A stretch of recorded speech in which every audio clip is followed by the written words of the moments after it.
Over the years, a number of water features have been installed here at the studio gardens. Water adds a dramatic element to almost any landscape, whether it's a small bubbling stone fountain like this, or a complex pond complete with koi and a diversity of aquatic plants.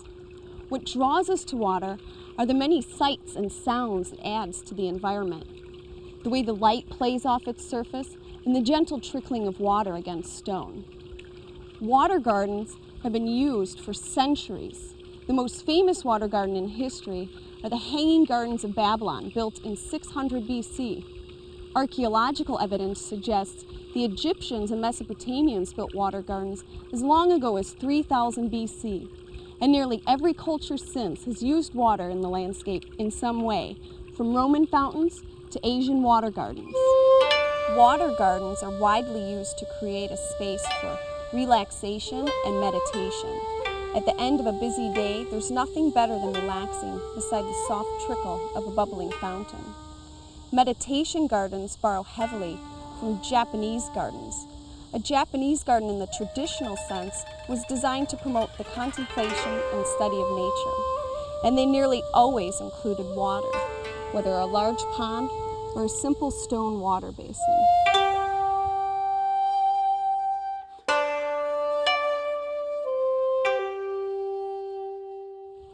Humans are not the only ones to find sanctuary in water. When you add water to the landscape, you invite a host of wildlife into your garden. Birds, turtles, frogs, and lizards may all make the water garden their home. Water also attracts a variety of insects like dragonflies and damselflies, which are beautiful in their own right.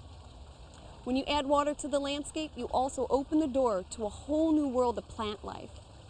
The water lily is the rose of the water garden, with its brilliant large blooms.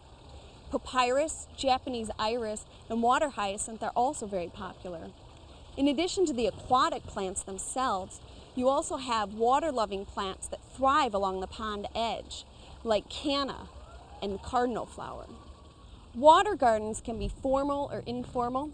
They could be raised in beds or sunken in the earth. They could be flowing or still.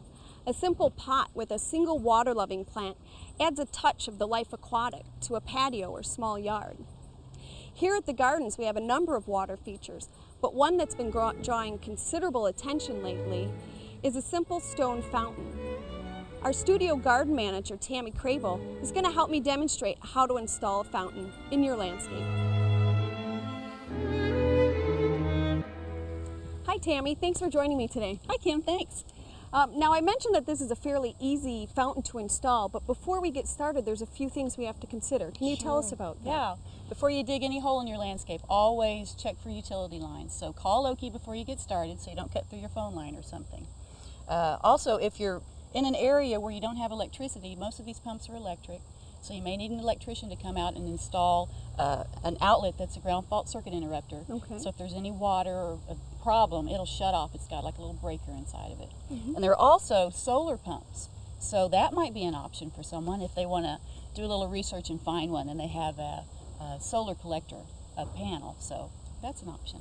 Excellent. Well, let's get started here. All right. Now the first thing you need to do is select your fountain, correct? Exactly. And you can find some fun ones at garden centers. This one is just a large stone that's hollowed out in the top. It's heavy, and it's got a hole drilled through the bottom, and that's where our tube goes through. And we're just going to connect this to our pump, and the water will circulate up and just spill over the top. That's nice. Now you told me earlier that you had put some silicone in the bottom. What's that do? Exactly. Well, because it fills up and then it spills over the bottom or over the top, we can't have the water leaking out of the bottom, or it won't do that efficiently. So where we brought the tube up through the bottom of the rock, we just put silicone around the edges to keep the water inside. Okay, very good. Now the pump is pushing water out of a tub. We're not going to connect our fountain to a water source directly.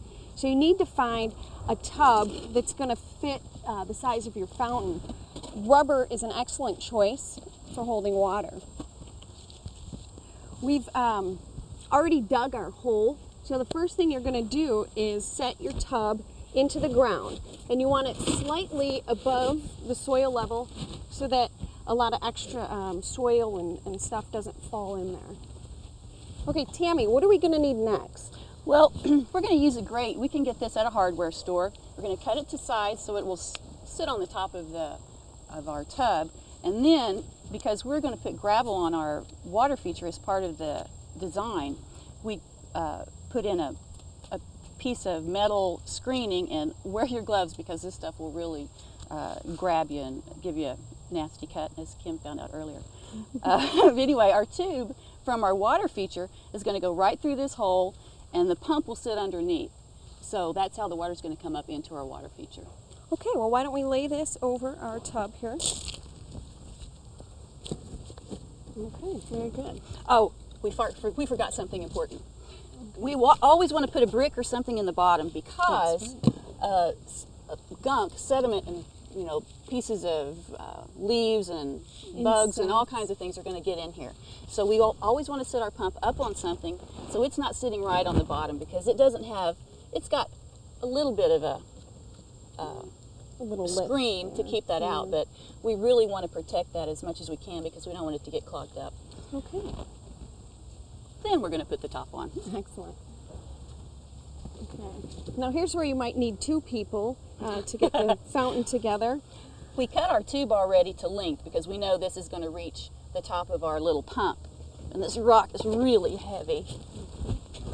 And we're just going to thread that tube into our hole here. Okay. And then Kim's just going to plug that into the pump underneath. Whoops, I'm dropping it. Maybe. I'll try anyway. We'll lift the pump up here. It's going to be great. Excellent. Okay. And she just set it down on the brick. And as she mentioned earlier, you want to find a tub that fits your water feature because water's going to come all over the sides of this, so we want it to go back into the tub. So it takes a little bit of shifting to get it into just the right spot. Then we're going to fill up our tub with water, turn it on and make sure it's working before we start adding our rocks and our decorative elements around the edges. Okay, well, let's get some water in here. All right.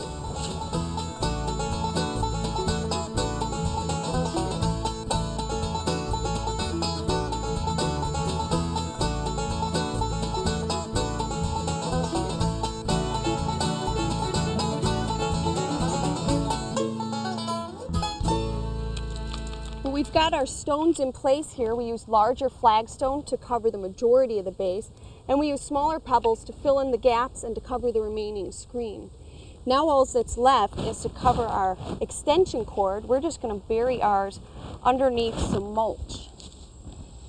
Now it's important that you know where your cord is. Is that right, Tammy? Yeah, you don't want to come back later and hit it with a shovel or something, so always be sure you know where the cord is. Out of sight, out of mind is a real problem in this case. Okay. You could mark it if you wanted to. Okay.